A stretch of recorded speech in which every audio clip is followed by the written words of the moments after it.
চাইছে। একটি গাছ কখনো এটা নিয়ে দুঃখী হয় না যে কতগুলো ফুল ঝরে গেছে বা কতগুলো ফুল ছিঁড়ে নেওয়া হয়েছে, বরং একটি গাছ সবসময় নতুন ফুল তৈরি করতে ব্যস্ত থাকে। আর আপনিও একটি গাছের কাছ থেকে জীবনের অনেক কিছু শিখতে পারেন, যে আপনি আপনার জীবনে যত কিছুই হারান না কেন, সেই সব কিছু হারিয়ে আপনি নতুন কি করতে পারেন সেটার দিকে মনোযোগ দিন। কখনোই নিজেকে অন্য কারোর থেকে কম মনে করবেন না, কারণ সবার জীবন আলাদা।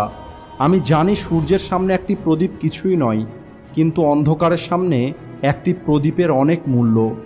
কোনো মানুষের সামনে হাত পাতার থেকে ভালো হলো আপনি সেই হাতটাকেই কাজে লাগান।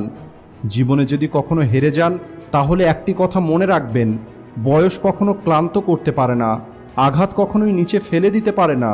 যদি আপনার ভিতরে জেদ থাকে, তাহলে আপনাকে কেউ হারাতে পারবে না। জীবনে কখনোই কোনো কিছুর জন্য খুব বেশি টেনশন